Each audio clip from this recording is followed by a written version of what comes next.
Rule है, ठीक है? तो फॉर एग्ज़ाम्पल तुम किस सेक्शन के अंडर आते हो? सेक्शन 2। क्या बोलते हो सेक्शन 2 को? सेक्शन 2 में जितना एयरवर्दीनेस, हाँ कि नहीं? सेक्शन 2 में जितना भी रिक्वायरमेंट आता है, वो एयरवर्दीनेस के अंडर आता है, ठीक है?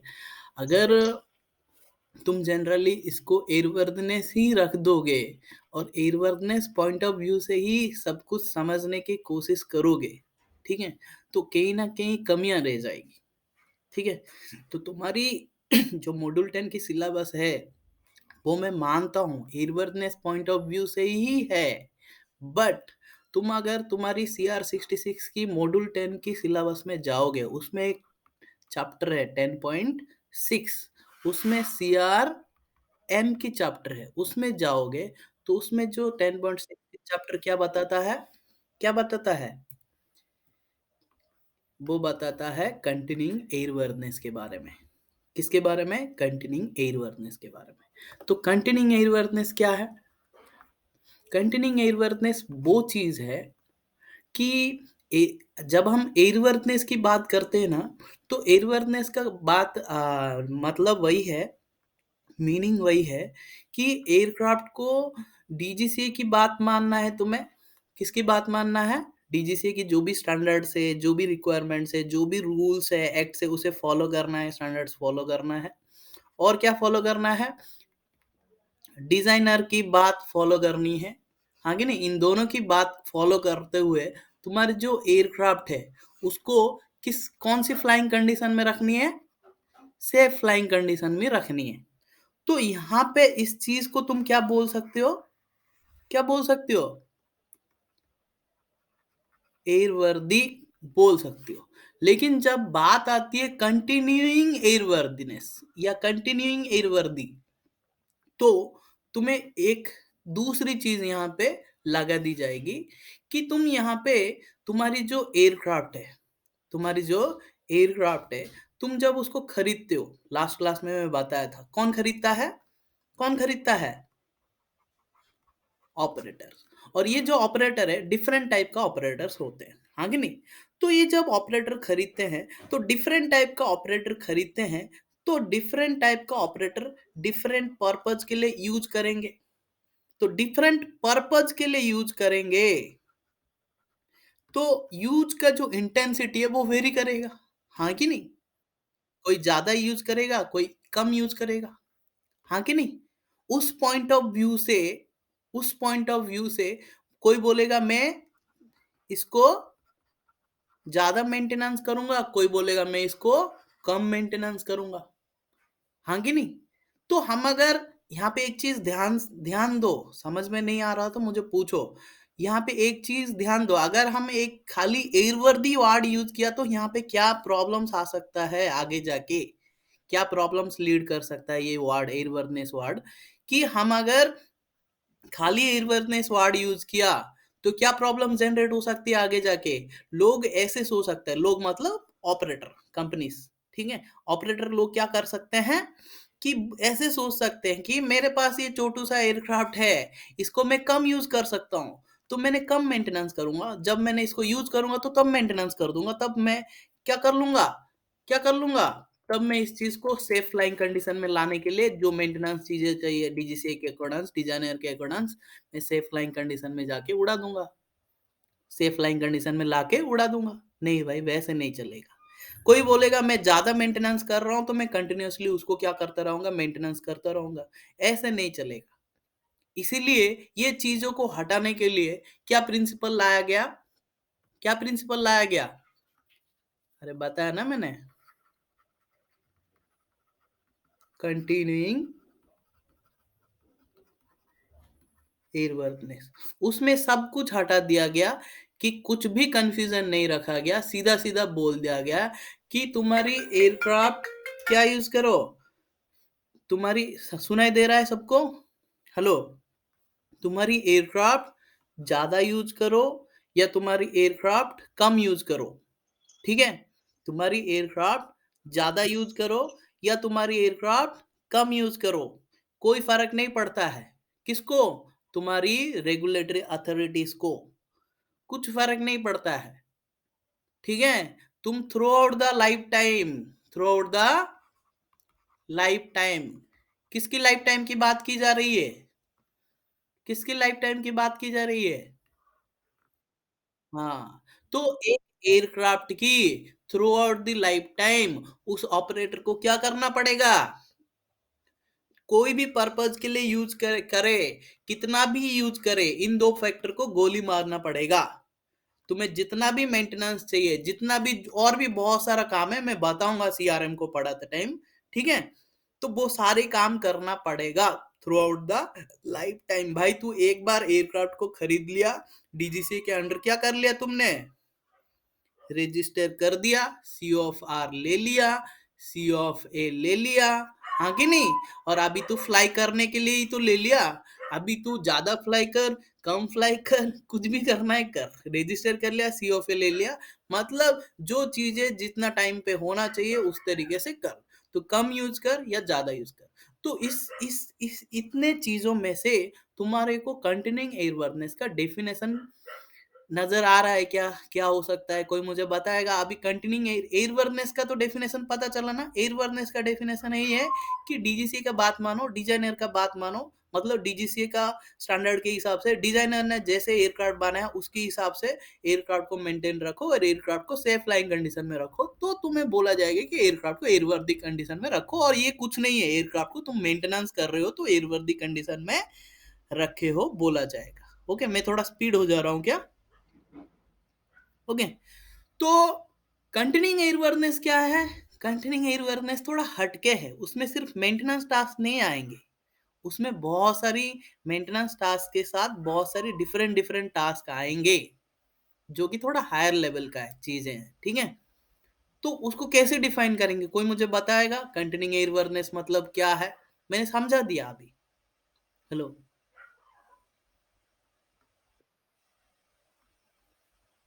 कोई मुझे बताएगा?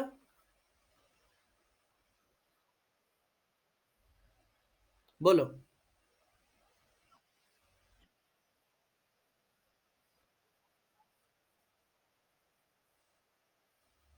देखो देखो देखो, मेंटेन नहीं, मेंटेन द एयरवर्दी कंडीशन, ओके ये बोल सकते हो, बोलो आगे बोलो।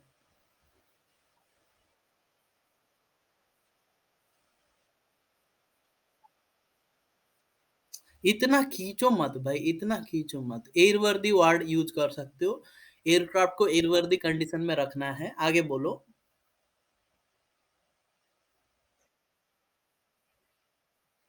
है, देखो मैं फिर से समझा रहा हूँ, एयरवर्दी कंटिन्यूइंग एयरवर्दीनेस में क्या डिफरेंस है बता सकते हो?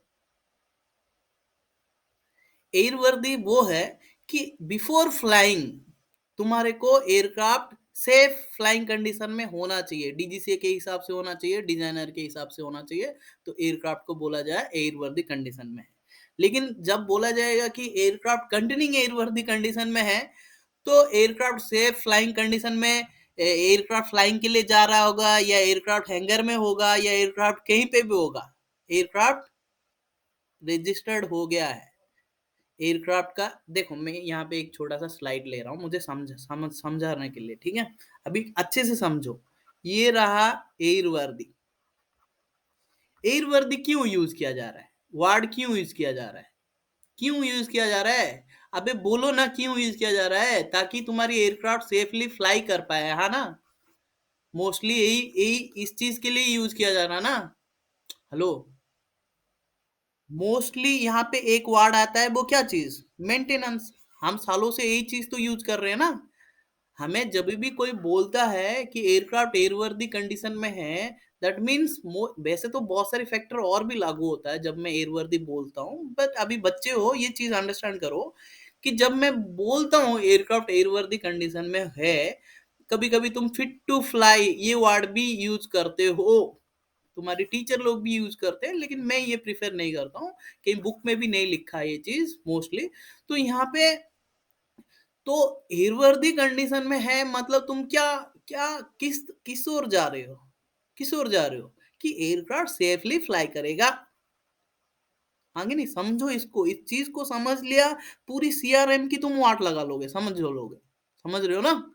तो एयरक्राफ्ट सेफली फ्लाई करेगा। मतलब क्या है, तुम डीजीसीए की जितना भी चीजें लागू होता है इस एयरक्राफ्ट के ऊपर, और डिजाइनर ने जिस तरीके से इस एयरक्राफ्ट को बनाया है उसके हिसाब से तुमने मेंटेन किया है, और डिजाइन डीजीसीए के हिसाब से, स्टैंडर्ड के हिसाब से मेंटेन किया है, और सेफ फ्लाइंग कंडीशन में लेके आया है, तो ये सेफली फ्लाई होगा। तो तुम बोलते हो एयरक्राफ्ट एयरवर्दी कंडीशन में है या एयरवर्दी कंडीशन में मेंटेन्ड है, हाँ कि नहीं? जनरली सेफ फ्लाइंग कंडीशन की वजह से हम एयरवर्दी कंडीशन में रखते हैं, है ना? हाँ कि नहीं? सेफ फ्लाइंग के लिए। बट मैं अभी किसकी बात कर रहा हूं? किसकी बात कर रहा हूं? एयरवर्दीनेस। समझो इसको, कंटिन्यूइंग एयरवर्दनेस बहुत बड़ी लेवल की चीज है। वो क्या है कि मैं जब कंटिन्यूइंग एयरवर्दनेस की बात कर रहा हूँ, कंटिन्यूइंग एयरवर्दनेस की बात कब स्टार्ट होती है? जब कोई एयरक्राफ्ट डिजाइन होती है, और डिजाइन होके किसके पास आती है? ऑपरेटर के पास। ऑपरेटर तो तभी बनाएगा ना जब कोई एयरक्राफ्ट को क्या करेगा? रजिस्टर करेगा। किसके हिसाब से? रूल नंबर 30 के हिसाब से, इंडियन एयरक्राफ्ट रूल्स 1937 के हिसाब से, है ना? है ना? पढ़ते नहीं हो क्या रूल्स? तो ये रूल के हिसाब से जब रजिस्टर करेगा, तो जब ये डिजाइनर डिजाइन किया है, तो ये जो एयरक्राफ्ट का ना एक सर्टेन क्या देता है? लाइफ टाइम देता है। याद रखना, हर चीज जो डिजाइन की जाती है उसकी एक सर्टेन लाइफ टाइम देती है। तुम्हारे भी एक सर्टेन लाइफ टाइम दिया हुआ है भगवान ने, ठीक है? तो एक सर्टेन लाइफ टाइम देती है। तो लाइफ टाइम एंड कब होती है? जब तुम रजिस्टर करते हो तब से शुरू होता है, ठीक है? तो सीओएफआर जब मिलता है, और जब, तो मान लो इसका 20 साल एग्जाम्पल के लिए, ठीक है, लाइफ टाइम है, तो 20 साल से ले सीओएफआर रजिस्टर करने से लेके जब से 20 साल तक, यहाँ इसके बीच में तुम्हें इसे कंटिन्यूइंग एयरवर्दीनेस कंडीशन में रखना है।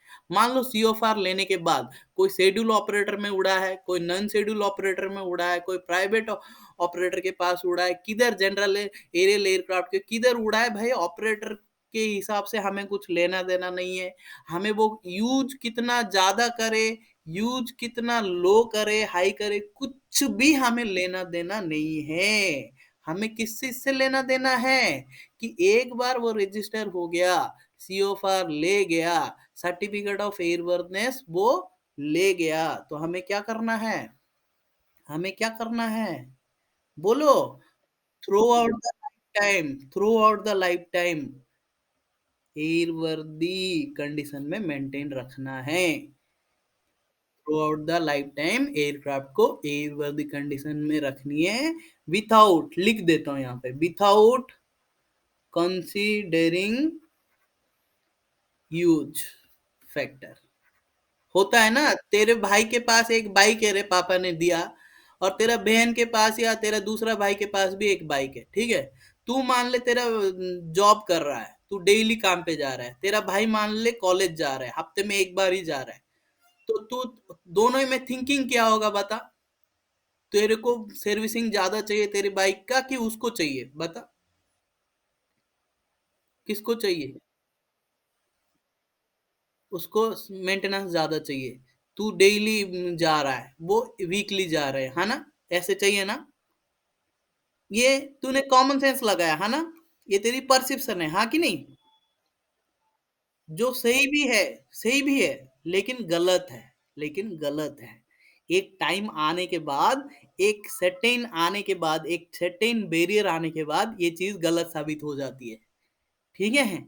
एक सर्टेन बैरियर आने के बाद ये चीज गलत हो जाती है, क्योंकि वहां पे नंबर ऑफ टास्क बढ़ जाती है जो कि तुम्हें दोनों को करना पड़ेगा। फॉर एग्जाम्पल, मैं छोटी सी एग्जाम्पल दूं यहाँ पे, चलो।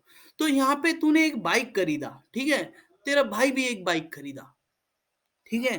तूने इस बाइक को डेली यूज करता है, ठीक है? चलो, तू तो सर्विसिंग करेगा, तेरा भाई यूज नहीं करता है भाई।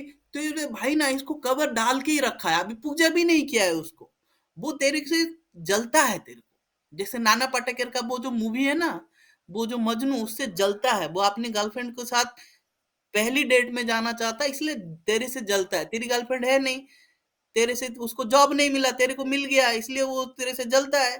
इसलिए वो क्या किया है, वो बोला कि मैं बाद में मेंटेनेंस करूंगा, मेरा तो कवर करके रखा हुआ ना, तो बाद में जब वो निकाला ना ये पन्नी, तब तक तेरा 2 सर्विसिंग हो गया, तेरा बाइक मस्त है। लेकिन जब पन्नी हटा है ना भाई, देखा उसके कोरिजन हो गया है। देखा उसको ऑयल टंकी में माइक्रोवाइल कोरिजन्स है। उसकी ऑयल टंकी फटा हुआ है। उसकी ऑयल लीकेज हुआ है। क्या यहाँ पे मेंटेनेंस जरूरत था कि नहीं भाई? यूज तो बहुत लो था, यूज तो जीरो था। मेंटेनेंस चाहिए था कि नहीं? तो फिर यहाँ तुम गलत साबित हो गया कि नहीं? तो समझा मेंटेनेंस इंजीनियर की इंपॉर्टेंस क्या है? हेलो। तो समझा कंटिन्यूइंग एयरवर्दनेस पढ़ने का फायदा क्या है? कंटिन्यूइंग एयरवर्दनेस की प्रिंसिपल्स कहाँ जड़ तक जुड़े हुए हैं? हेलो।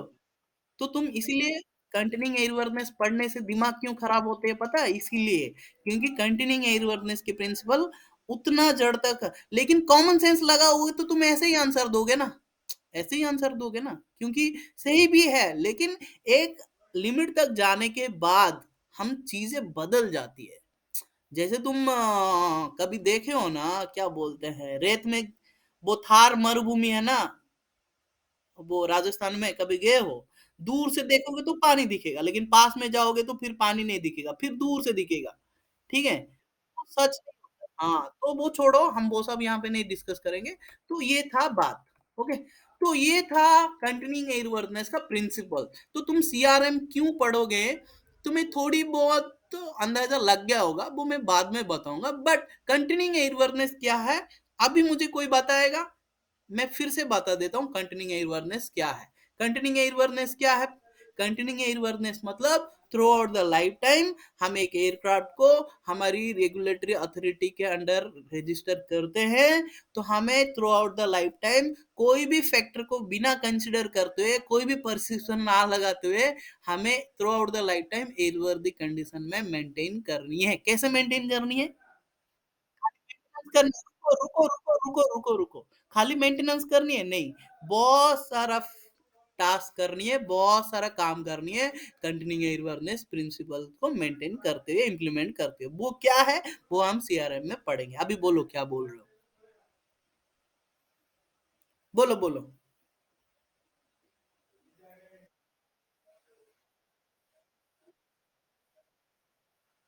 टाइम टू टाइम वो तो मेंटेनेंस में करते हैं, एयरवर्दनेस में, मेंटेनेंस ऑर्गेनाइजेशन में करते हैं। अभी मैं मेंटेनेंस ऑर्गेनाइजेशन तुम्हें नहीं पढ़ा रहा हूँ। अभी मैं कंटिन्यूइंग एयरवर्दनेस पढ़ा रहा हूँ, मेंटेनेंस ऑर्गेनाइजेशन की बाप वाला लोग। ठीक है? अभी मैं तुम्हें पढ़ा रहा हूँ। तुम जो बात कर रहे हो ना, तो पुलिस वालों की बात कर रहे हो। मैं बात कर रहा हूँ तुम्हें सुप्रीम कोर्ट की बात कर रहा हूँ। ठीक है? ठीक है ना? चलो। तो चलो यहाँ पे चलते हैं। तो यहाँ पे क्या होगा? सबसे ऊपर डीजीसीए है। ठीक है? उसके नीचे कौन है? उसके नीचे कौन है? केमो है। ठीक है? उसके नीचे कौन है? ऑपरेटर लोग हैं। ये केमो भी ऑपरेटर का ही हिस्सा है। बट उसके नीचे कौन है? एएमओ है। ठीक है? समझा? ये तीनों एक ही है। अगर तुम इनको जब भी तुम ऑपरेटर बोलते हो ना, या ओनर भी बोलते हो ना, ये दोनों एक ही है। ठीक है? प्राइवेट हुआ, पर्सनल यूज हो तो उसे ओनर बोलते हो, नहीं कोई ऑर्गेनाइजेशन है उसे ऑपरेटर बोलते हो। समझ में आया? कभी भी किसी को एक ऑपरेटर तभी बनता है जब उसके पास एक केमो हो, उसका एयरक्राफ्ट का क्या चीज मेंटेन किया जाए? नहीं, एयरवर्दी नहीं, उसका एयरक्राफ्ट का कंटिन्यूइंग एयरवर्दनेस मेंटेन किया जा सके। क्या चीज मेंटेन किया जा सके? कंटिन्यूइंग एयरवर्दनेस मेंटेन किया जाता है। मैं से सिंपली इसे कंटिन्यूइंग एयरवर्दनेस मैनेजमेंट किया जा सके। ठीक है? कंटिन्यूइंग एयरवर्दनेस मेंटेन नहीं बोलेंगे उसे, कंटिन्यूइंग एयरवर्दनेस मैनेजमेंट बोलते हैं उसे। ठीक है? और ऑपरेटर खुद उसे operation department, pilot, pilot in command, cabin crew, देखे होगी नहीं। और तीसरी चीज मेंटेनेंस, जिसे एयरवर्दी बोल सकते हो। ठीक है? AMO, maintenance organisation. ठीक है? तो ये तीन चीजों को कंबाइन करके एक ऑपरेटर बनता है। इन तीन चीजों में से एक भी चीजें हटा दोगे तो उसे ऑपरेटर बोला नहीं जा सकता है। इवन ओनर भी बोलना मुश्किल हो जाता है। ओके? समझा? हेलो। तो तुम्हें आज से कभी ऐसे नहीं समझना है, स्पेशली सीआरएम पढ़ते टाइम। क्या समझना नहीं है? ओनर या ऑपरेटर समझना है। तो क्या तुम्हें पता होनी चाहिए? उसके पास एक केमो होनी चाहिए, उसके पास एक मेंटेनेंस ऑर्गेनाइजेशन होना चाहिए, उसके पास एक ऑपरेशनल डिपार्टमेंट होना चाहिए। थोड़ा मैथमेटिकल फॉर्मूला में याद रखो, बहुत आसानी से समझ में आएगा। इसके लिए हमें सीआर एम पढ़ेंगे। इसके लिए हम डिपेंड करता है, CR 145 में भी एक मेंटेनेंस ऑर्गेनाइजेशन है और CRM सब पार्ट एफ में भी एक मेंटेनेंस ऑर्गेनाइजेशन है, और इसके लिए थोड़ी बहुत सेक्शन 3 में है, ये केप 3100 में ऑलरेडी रिकॉर्ड किया हूँ, पढ़ लेंगे। ठीक है, समझ में आया? ये 10.6 है, ये 10.3 है, ये 10.4 है। समझ में आया? हाँ बोलो क्वेश्चन। आई लाइक क्वेश्चंस, लेकिन आंसर नहीं दे पाया तो बुरा मत मानना। हाँ बोलो। हाँ, एक एयरक्राफ्ट कॉन्ट्रैक्ट में दिया है। ठीक है, पर्सनल है, ओनर है। हाँ ओनर है, वो ओनर है, उसके पास एक एयरक्राफ्ट है। चलो बोलो, आगे बोलो। ठीक है हाँ, केमो कॉन्ट्रैक्टेड है इसका मतलब। और मेंटेनेंस मेंटेनेंस का क्या अप्रूवल ले रखा है उसने या कॉन्ट्रैक्ट में दिया है? मेंटेनेंस का अप्रूवल है, खुद का एएमओ है। ठीक है, एएमओ मतलब मेंटेनेंस का एक ऑर्गेनाइजेशन का अप्रूवल लिया हुआ है। ठीक है, तो फिर वो एक ओनर ही है, ओनर ही है। ठीक है, उसके पास एक एयरक्राफ्ट है। सुनो सुनो, यहाँ पे और एक चीज है। ये जो एक एयरक्राफ्ट है, इस एयरक्राफ्ट को किस पर्पज के लिए यूज कर रहा है वो तो तुमने नहीं बताया। किस पर्पज? शेड्यूल ऑपरेटर में यूज कर रहा है, नॉन शेड्यूल में यूज कर रहा है, केप 3100 के हिसाब से ले रखा है, या केप 3300 के हिसाब से ले रखा है? किंग 3100 के हिसाब से शेड्यूल ऑपरेटर है, 3300 के से नॉन शेड्यूल ऑपरेटर है। अगर नॉन शेड्यूल ऑपरेटर है तो जरूर वो ओनर में जाएगा। अगर शेड्यूल ऑपरेटर है तो वो फिर ऑपरेटर बोला जाएगा। इवन ओनर को भी ना तुम ऑपरेटर बोल सकते हो। ठीक है, अगर वो 3300 के हिसाब से लिया है तो। ठीक है, समझा? ओनर को भी तुम ऑपरेटर बोल सकते हो। ठीक है, ओनर बोल के कुछ नहीं है कहाँ पे। ओनर मतलब वो पर्सनल यूज के लिए कर रहा है, तो पर्सनल यूज के लिए कर रहा है तो वो नॉन शेड्यूल ऑपरेटर के अंडर आएगा। वो केप 3300 के अंडर अप्रूवल लेता है, नॉन शेड्यूल ऑपरेटर के अंडर आता है वो। ठीक है, तो वो भी ऑपरेटर ही हुआ, एक नॉन शेड्यूल ऑपरेटर। समझ में आया? समझे? टेंशन लेने का नहीं, वो ओनर बोला जाएगा कि ऑपरेटर बोला जाएगा, ऐसे कोई टेंशन नहीं लेने का। समझ में आया? कोई डाउट है और किसी का कुछ? तो यहाँ पे मैं पढ़ाने वाला हूँ CRM 10.6। तो उसका जो टॉपिक था उसको एलाबोरेट करने में ही हमारी थोड़ी सी आधा घंटा लग गया। कंटिन्यूइंग एयरवर्नेस क्या है? तो किसी को भी भाई कंटिन्यूइंग एयरवर्नेस क्या है समझ में नहीं आया होगा तो कृपया करके यहाँ पे पूछ लो, नहीं तो आगे जब मैं दौड़ लगाऊंगा तो समझ में नहीं आएगा। हेलो। ओके, तो आगे बढ़ते हैं।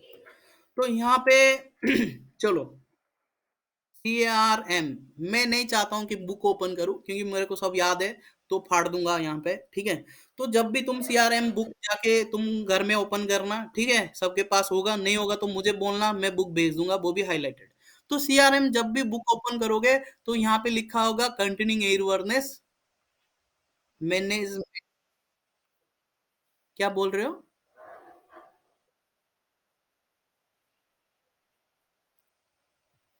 हाँ राकेश, क्या बोल रहे हो? हाँ क्या? नहीं सर, नहीं आया CRM? क्या मतलब, तुम कभी ज्वाइन हुए? क्या समझ में नहीं आया भाई? लेट ज्वाइन, ठीक है, बाद में पर्सनली फोन करना, समझा दूंगा, अभी मैं पीछे नहीं आऊंगा। क्या समझ में नहीं आया वो भी बात पूछ नहीं रहे हो। देखो भाई, स्पेसिफिक ओरिएंटेड हुआ करो। क्या समझ में नहीं आया? अभी आधे घंटे में बहुत सारी चीजें समझा दिया मैंने। एयरवर्दनेस क्या है, कंट्रीइंग एयरवर्दनेस क्या है, हाँ कि नहीं? चलो शॉर्टली फिर से समझा देता हूँ कंटिन्यूइंग एयरवर्दनेस मतलब क्या है।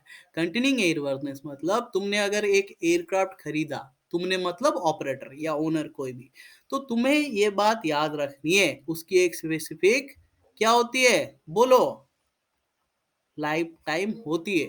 Throughout the life time तुम्हें किस में मेंटेन करके रखना है, एयर वर्दी कंडीशन में मेंटेन करके रखनी है। किसको, इस एयरक्राफ्ट को। तुम्हें ऐसे नहीं रख सोचना कि यूज में ज्यादा यूज कर रहा हूं तो ज्यादा एयरवर्दीनेसली मेंटेन करके रखना, ज्यादा मेंटेनेंस चाहिए, ज्यादा ये चीज करके रखूंगा। मैं कम यूज कर रहा हूं तो कम मेंटेनेंस चाहिए। ऐसा बहुत सारी चीजें जरूरत होती है ना, ऐसे यूज की बेसिस में, ऐसा बहुत सारी चीजों की बेसिस में नहीं सोचनी है। ठीक है, ऐसा बहुत सारी फैक्टर्स को कंसिडर करके नहीं सोचनी है। बस तुम्हें सोचनी है throughout the life time मुझे एयरवर्दी कंडीशन में रखनी है। एक बार मैंने अगर एयरक्राफ्ट को रजिस्टर कर दिया, किसके पास, किसके पास, डीजीसी के, डीजीसी के पास रजिस्टर करते हो बे।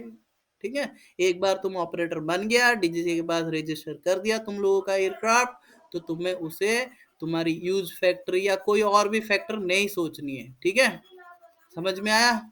तो through out the lifetime aircraft को कंटिन्यूइंग एयरवर्दीनेस में तुम्हें रखना ही पड़ेगा। समझ में आया। तो अभी आते हैं सीआरएम। तो सीआरएम जो है ना भाई, अपना बुक नहीं है, इंडियन बुक नहीं है, या किसका बुक है, यूरोपियन यूनियन वालों का बुक है। यूरोपियन यूनियन मतलब तुम पूरी की पूरी यूरोप कंटिनेंट में जाओगे, यूरोप महादेश, ठीक है, उसमें बहुत सारा कंट्रीज है। वो पूरा का पूरा एक ही क्वीन को, किंग को फॉलो करते हैं, इसलिए यूरोपियन यूनियन में ये ऐसा करके एक ऑर्गेनाइजेशन है। ठीक है, उसे रेगुलेटरी अथॉरिटी तो बोलना बहुत मतलब सही नहीं होगा, लेकिन पूरा का पूरा यूरोपियन यूनियन को ये ऐसा लीड कर रहा है। जैसे हमारा डीजीसी रेगुलेटरी अथॉरिटी है, उनके लिए ये भी एक रेगुलेटरी अथॉरिटी जैसा ही है। ठीक है, तो ये जो ऐसा है, इन्होंने एक बढ़िया सा स्टैंडर्ड बनाया है, रिक्वायरमेंट बनाया है। क्या, यासा पार्ट एम। ठीक है, उसमें ये कंटिन्यूइंग एयरवर्दनेस मैनेजमेंट का प्रिंसिपल रखा, और एक चीज रख दिया, क्या चीज, कंटिन्यूइंग एयरवर्दनेस मैनेजमेंट का पार्ट, और एक चीज रख दिया, एक छोटू सा एक एयरक्राफ्ट मेंटेनेंस ऑर्गेनाइजेशन का अप्रूवल। ठीक है, छोटू सा। ठीक है, मैं बताता हूँ। तो यहाँ पे तुम देखोगे किसमें, सी आर एम कैसे आया। ये जो ऐसा पार्ट एम है ना, इसको हटा दिया। क्या कर दिया डीजीसीए ने, ये जो एम है, एम स्टैंड्स फॉर मैनेजमेंट, तो इसकी जगह सी आर रख दिया। किसने, डीजीसीए ने। क्यों, डीजीसीए जो भी रूल लेके आता है वो रूल के बाद क्या लेके आता है, सी आर लेके आता है ना। हाँ कि नहीं, अरे हाँ कि नहीं बोलो। हाँ, तो सीआर लेके आता है, तो यहाँ पे जस्ट सिविल एविएशन रिक्वायरमेंट नाम लगा दिया, और यहाँ से क्या लेके आ गया, एम। एम यहाँ से हटा के एम लगा दिया। समझ में आया, एम लगा दिया। और इस, लेकिन इसके अंदर की कंटेंट को बिल्कुल नहीं बदला। तो इसके अंदर की कंटेंट को उसने क्या किया, सब पार्ट्स में रख दिया है उन लोगों ने। तो यहाँ पे भी सब पार्ट्स में रखा। तो सब पार्ट ए है इसमें, इसमें सब पार्ट बी है, इसमें सब पार्ट सी है, डी है, ई, एफ, जी, एच, आई। समझ में आया, इतना सब पार्ट है इसमें। देखो मैंने अभी कैसे अलग करूंगा, थोड़ा ध्यान दो। सब पार्ट ए कुछ नहीं है, इस किताब के बारे में अभी मैंने जितना भी चीजें बताया है ना, कंटिन्यूइंग एयरवर्दनेस की गाना गाया, उसके बारे में एक जनरल लाइन लिखी है, एक लाइन बस, एक पैराग्राफ की जनरल। ठीक है, कंटिन्यूइंग एयरवर्दनेस के बारे में, मतलब सब पार्ट ए जो है ना, कंटिन्यूइंग एयरवर्दनेस के बारे में रिलेटेड सब पार्ट है। मतलब सब पार्ट है मतलब एक, एक पूरा का पूरा सब पार्ट, मतलब क्या बोलूं, एक चैप्टर ही मान लो। ठीक है, सब पार्ट बी क्या है, देखो अभी बढ़िया सा इंटरेस्टिंग बात है। देखो अभी मैं तुम्हें किस बारे में बता रहा हूँ, किस बारे में बता रहा हूँ, बोलो वे, एयरवर्दनेस के बारे में बता रहा हूँ। ठीक है, अगर मैं कंटिन्यूइंग एयरवर्दनेस के बारे में बताऊँ, किसका, किसका, एयरक्राफ्ट का। और वो एयरक्राफ्ट है किसके पास, ऑपरेटर के पास। लेकिन ऑपरेटर बनता कैसा है उसके पास, किन तीन लोगों को लेके ऑपरेटर बनता है, किन 3 लोगों को लेके?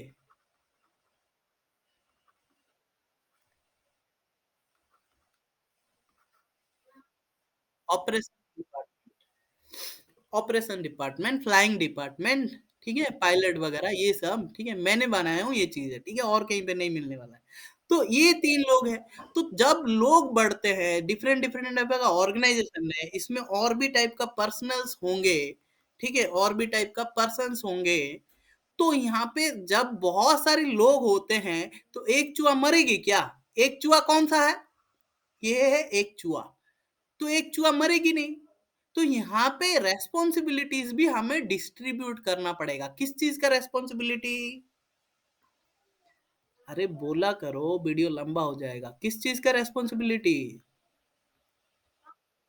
अबे कंटिन्यूइंग एयरवर्थनेस का, एयरक्राफ्ट में घुसे ही रहो साले। कंटिन्यूइंग एयरवर्थनेस का, तो कंटिन्यूइंग एयरवर्थनेस का रेस्पॉन्सिबिलिटी, और आगे जाके रेस्पॉन्सिबिलिटी वर्ड फेंक दो। आगे जाके क्या वर्ड यूज करो? अकाउंटेबिलिटी। तुम्हें अकाउंट में पैसा आता है कि नहीं? तुझे रेस्पॉन्सिबिलिटी दिया रे, इतना पैसा देगा तू मेरे को आज शाम तक, ये मैं तेरे को, नहीं तो तेरे को ना सुपारी दे दूंगा मैं, पता है ना? हाँ, हाँ कि नहीं? ऐसे होगा, ऐसे होता है कि नहीं, धमकियां मिलता है। तो क्या होता है, तेरे को भी अकाउंटेबिलिटी मतलब, तेरे को अकाउंट काउंटिंग हो रहा है यहाँ पे। अकाउंट अकाउंट मतलब काउंटिंग, किस चीज का काउंटिंग? रेस्पॉन्सिबिलिटी का। तू पूछता है, तेरा मंत्री आया बोला तेरा जो छत है ना वो निकाल दूंगा और छत के ऊपर ना अजबेस्ट डाल दूंगा, तू पूछता है क्यों अजबेस्ट नहीं डाला मेरा छत निकाल के? तू पूछता नहीं, डरता है, बुरा मान जाएगा वो। लेकिन तू जाएगा मेंटेनेंस ऑर्गेनाइजेशन में, केमो में काम करने के लिए, पूछता है ना वो ये काम शाम तक क्यों नहीं हुआ, तेरा पैसा कट जाएगा। पूछता है कि नहीं, लॉग बुक में तेरे एंट्री नहीं होगा, एंट्री कर दिया तो भी मैं साइन नहीं करूंगा। पूछता है कि नहीं? मतलब तेरा responsibility, you have to follow, you have to implement, then you have to come to me, and then accountability आता है, ठीक है? बड़ी बड़ी लेवल की चीजें हैं। तो अकाउंटेबिलिटी, किस चीज की अकाउंटेबिलिटी? कंटिन्यूइंग एयरवर्नेस की। तो रेस्पॉन्सिबिलिटीज जो है ना डिस्ट्रीब्यूट की गई है कंटिन्यूइंग एयरवर्नेस की, किसको? अल्टीमेटली ऑपरेटर को। ऑपरेटर को मतलब नाम का ऑपरेटर, लेकिन वो डिस्ट्रीब्यूट की गई है केमो को, मेंटेनेंस ऑर्गेनाइजेशन को, ऑपरेशन डिपार्टमेंट को, और उसमें जब डिस्ट्रीब्यूट की गई है उसमें बहुत सारे पर्सन है, ठीक है? तो यहाँ पे तुम कंटिन्यूइंग एयरवर्नेस के बारे में पढ़ोगे कैसे? डेफिनेशन तो बता दिया, हाँ कि नहीं? साला तुम कंटिन्यूइंग एयरवर्नेस के बारे में जानोगे कैसे? ऐसे कौन सी टास्क है जिसको टाइमली करोगे तो तुम्हें माना जाएगा कि ये चलो कंटिन्यूइंग एयरवर्नेस ये चीजें करते हैं तो एयरक्राफ्ट का कंटिन्यूइंग एयरवर्नेस मैनेज किया जाता है, ऐसे माना जाएगा। ये चीजें भाई, ये रहा, नहीं तो भाषणबाजी हो जाएगी, नहीं तो बोर हो जाएंगे ना। तो वो सब पार्ट सी में दिया गया है, कंटिन्यूइंग एयरवर्नेस टास्क। ये सीए मतलब चार्टर्ड अकाउंट नहीं रे, कंटिन्यूइंग एयरवर्नेस, ठीक है? कंटिन्यूइंग एयरवर्नेस टास्क, समझ में आया? मैं थोड़ा शॉर्ट चीजें लिखने में बहुत प्रिफर करता हूँ, ठीक है? तो इतने में हो गया, इतने में तुम्हें एक चीज पता चल गया कंटिन्यूइंग एयरवर्नेस के बारे में, जनरल इंट्रोडक्शन। कंटिन्यूइंग एयरवर्नेस के बारे में एक चीज को, एक जन को, ऑर्गेनाइजेशंस को, पर्संस को रेस्पॉन्सिबिलिटी अकाउंटेबिलिटीज दे दिया। कंटिन्यूइंग एयरवर्नेस के बारे में पता चल गया सब पार्ट सी में। अभी बाकी रह गया कंटिन्यूइंग एयरवर्नेस को एक्चुअली एयरक्राफ्ट में इंप्लीमेंट हो रहा है कि नहीं। अगर इन लोगों को रेस्पॉन्सिबिलिटी दिया गया है तो ये लोग कंटिन्यूइंग एयरवर्नेस के हिसाब से काम कर रहे हैं कि नहीं, कंटिन्यूइंग एयरवर्नेस एयरक्राफ्ट में इंप्लीमेंट हो रहा है कि नहीं, वो तो कोई देखेगा ना। हेलो, कौन देखेगा? उसके लिए हमें एक ऑर्गेनाइजेशन का अप्रूवल लेना पड़ता है। वो कैसे? वो है सब पार्ट जी के अनुसार। वो कौन सा है? वो है कंटिन्यूइंग एयरवर्नेस मैनेजमेंट ऑर्गेनाइजेशन। और वहां पैदा होती है एक ऑर्गेनाइजेशन जिसे तुम बहुत फेमस करवा दिए हो shortly, CAMO, continuing airworthiness management organisation, ठीक है? और उसके बाद वो केमो से इसे काम कर रहा है कि नहीं, एयरक्राफ्ट केमो के द्वारा सही तरीके से पिछले एक साल में सही तरीके से मैनेज हो रहा है कि नहीं, पिछले एक साल में एयरक्राफ्ट सही तरीके से एक मेंटेनेंस ऑर्गेनाइजेशन के द्वारा सही तरीके से मेंटेनेंस हो रहा है कि नहीं। इसीलिए एक तरीके से पिछले एक साल में एक ही केमो के द्वारा कंटिन्यूइंग एयरवर्नेस मैनेजमेंट हो रहा है कि नहीं देखने के लिए, और एक चीज डीजीसी के द्वारा इंप्लीमेंट हुआ वो है एयरवर्नेस रिव्यू, ठीक है? वो सब पार्ट आई में, ये भी कंटिन्यूइंग एयरवर्नेस का ही हिस्सा है। ठीक है, तो इतना चीज है रिव्यू सर्टिफिकेट। ठीक है, एयरवर्नेस रिव्यू होगा तभी रिव्यू सर्टिफिकेट आया। तो तुम कुल मिला के देखोगे तो सब पार्ट कौन सा सब पार्ट को एक्सट्रैक्ट करके लाओ, जल्दी से लाओ, चालक बनो जल्दी से, चलो। अरे लाओ रे, कंटिन्यूइंग एयरवर्नेस से रिलेटेड सब पार्ट्स को यहाँ खींच के लाओ जल्दी से। ए बी सी, जल्दी से लाओ, मैं बोलने से पहले जल्दी से लाओ। जी आई, है ना। तो मैं सीआरएम में सिर्फ कंटिन्यूइंग एयरवर्नेस ए ही पढ़नी है। समझ में आया भाई? हेलो। तो इतना सब पार्ट्स में 15 दिन में वाट लगा दूंगा, खत्म कर दूंगा। ए बी सी जी आई, ए तो आज खत्म ही हो गया, इसमें कुछ है ही नहीं। फिर भी तुम्हें याद रखने के लिए मैं यहाँ पे क्लीन कर देता हूँ, ठीक है। हेलो, पढ़ा दूंगा, टेंशन नहीं लेने का। ऐसे पढ़ा दूंगा ना, तुम्हारे दिमाग में ऐसे भर जाएगा ना, अच्छी अच्छी डीजीसी ऑफिसर की वाट लगाओगे तुम। अभी कौन सा सब पार्ट बच गया वो मुझे बताओ। ए चला गया, बी बच गया, बी चला गया, सी चला गया, डी बच गया। डी क्या है? Maintenance standards.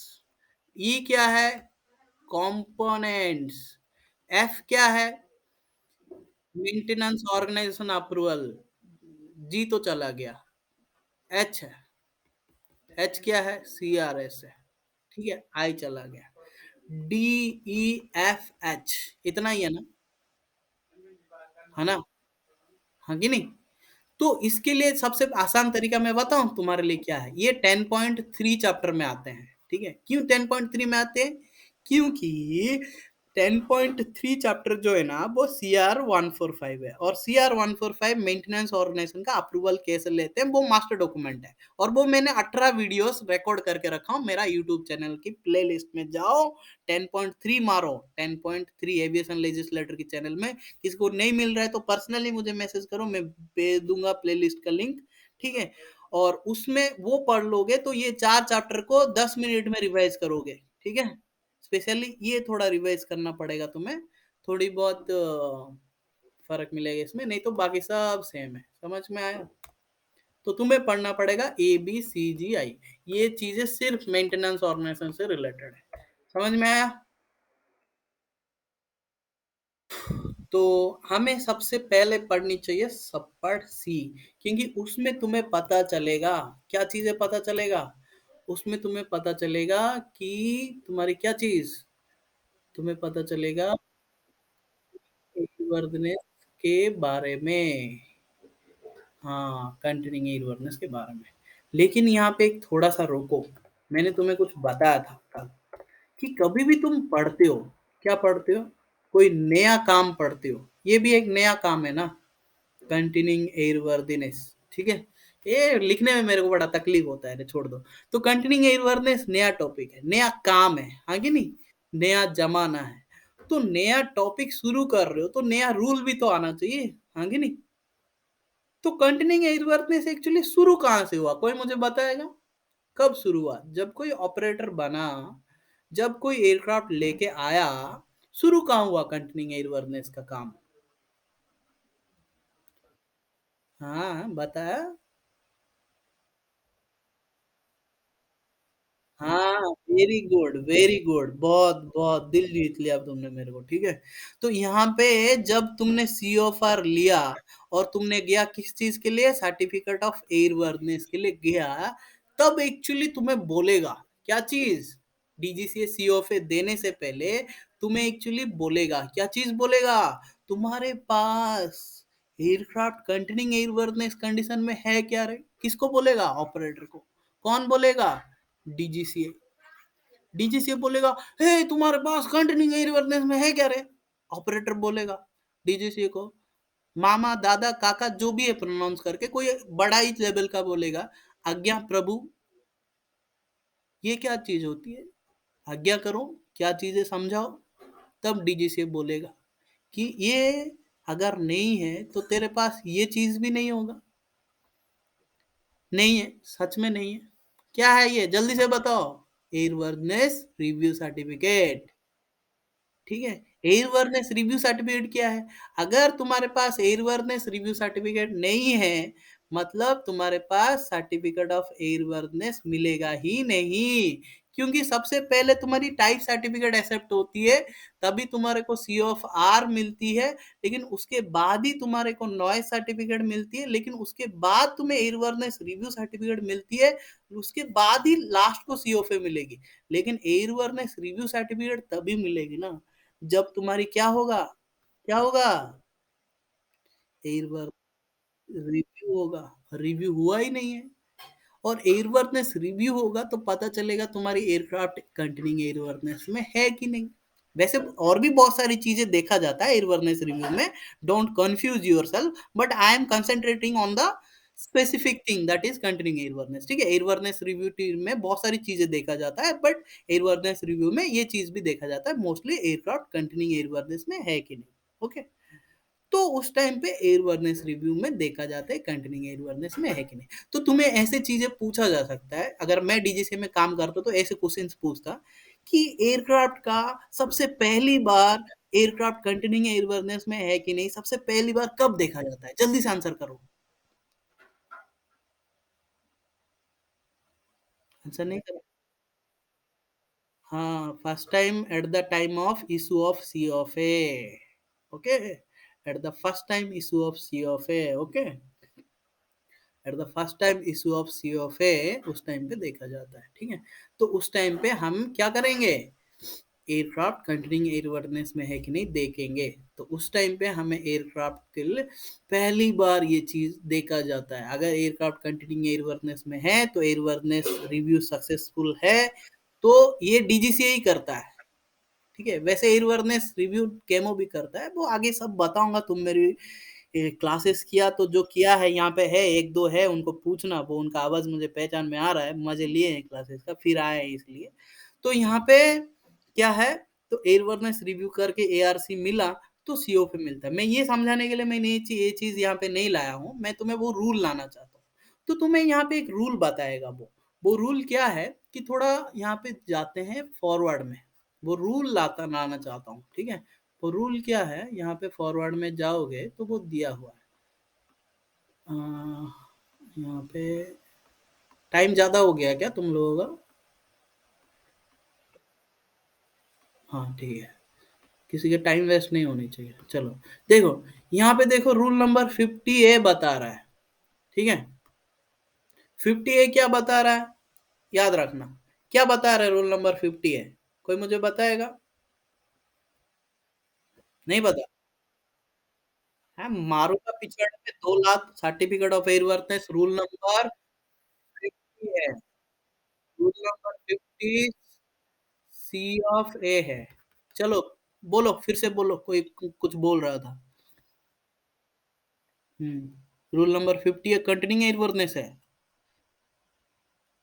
हाँ हाँ, बोला वही है। तुम जो कंटिन्यूइंग एयरवर्नेस बोला ना, तुम भी 50% सही हो, लेकिन पूरा नहीं सही नहीं हो। ये जो बोली ना, ये सही है। क्यों, उसमें और भी बहुत सारी चीज आता है, तुमने जो बोला कंटिन्यूइंग एयरवर्नेस वो एक कंडीशन है, वैसे और भी बहुत सारा कंडीशन है उसमें। ठीक है,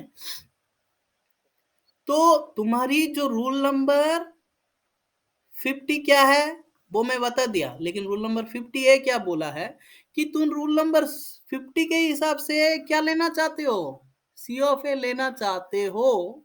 तो यहाँ पे रूल नंबर 50A जो है ना, उसका पहला लेवल है, पहले इसको गेम खेल के पार कर रूल नंबर 50 में एंट्री करेगा।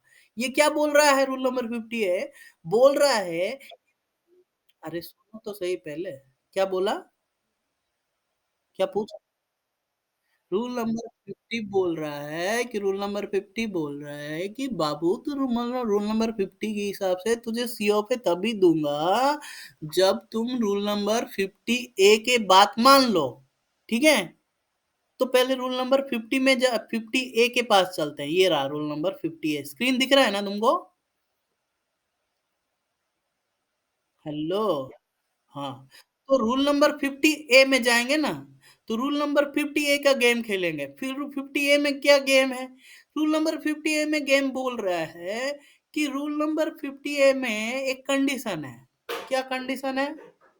वैसे तो बहुत सारे कंडीशन है। एक कंडीशन ये है कि तू अगर एयरक्राफ्ट को खरीदा है, तो एक ऑपरेटर बना है, एयरक्राफ्ट को यूज करेगा, तो उसका एक सर्टेन लाइफ टाइम होगा। अगर through out the lifetime aircraft को किस कंडीशन में रखेगा? किस कंडीशन में रखेगा? हाँ, कंटिन्यूइंग एयरवर्नेस कंडीशन में रखेगा, और वो कमिटमेंट मुझे देगा। और यहाँ पे तू प्रूफ करके दे। कमिटमेंट देगा वो नहीं चलेगा, एयरक्राफ्ट में भी प्रूफ करके दे कि एयरक्राफ्ट में तू कमिटमेंट करके देगा डॉक्यूमेंट के थ्रू, और एयरक्राफ्ट में फिजिकली कमिटमेंट करके देगा कि एयरक्राफ्ट पूरा चका चांद में भी है। वो कंटिन्यूइंग एयरवर्नेस की सारे के सारा टास्क इसमें इम्प्लीमेंटेड है। कंटिन्यूइंग एयरवर्नेस कंडीशन में, कंटिन्यूइंग एयरवर्नेस कंडीशन में पूरा इम्प्लीमेंटेड करके है। ठीक है। अगर एयरक्राफ्ट कंटिन्यूइंग एयर, अगर बोल रहा हूं, इफ कब आता है? कंडीशन लगा है ना, तभी आता है ना। If that aircraft is in a continuing airworthiness condition, then you will get the CFA in accordance with rule number 50, not a, rule number 50। ठीक है। रूल नंबर 50 के हिसाब से CFA मिलेगा। ठीक है, समझ में आया? तो रूल नंबर 50A के हिसाब से तुम्हारी एयरक्राफ्ट कंटिन्यूइंग एयरवर्नेस में है, ठीक है, तभी CFA मिलेगा। तो वो रूल नंबर 50A के हिसाब से क्या बोल रहा है? क्या बोल रहा है? कंटिन्यूइंग एयरवर्नेस में है बोल के। तो है बोल के ये रूल तो बता दिया, लेकिन तुम्हें प्रोसीजर कहाँ मिलेगा? वो मिलेगा CRM में। CRM की कौन सा सब पार्ट में? BCGI में। आगे नहीं? तो चलो BCGI के हिसाब से तुम कंटिन्यूइंग एयरवर्नेस में मैनेज तो कर लोगे, लेकिन जब COP इशू करने से पहले चेक कैसे करोगे? कंटिन्यूइंग एयरवर्नेस में है कि नहीं, वो एयरवर्नेस रिव्यू करके। वो कैसे करोगे? सब पार्ट आई के हिसाब से करते रहोगे, और ARC इशू करते रहोगे। वो DG से भी करते हैं, केमो भी करता है। समझ में आया? किसी को कुछ और पूछनी है? यार स्क्रीन थोड़ा कचड़ा हो गया, मैं सिस्टमेटिकली लिखता नहीं हूँ, मेरा आदत नहीं है। बट तुम लिख सकते हो, स्क्रीनशॉट ले सकते हो, और तुम अपना चकाचौंध बना सकते हो। लेकिन जो मैं बता रहा हूँ उसके ऊपर ज्यादा कंसंट्रेट किया, समझ गया, तो आई थिंक तुमको बहुत अच्छा फायदा होगा। आई थिंक, है ना?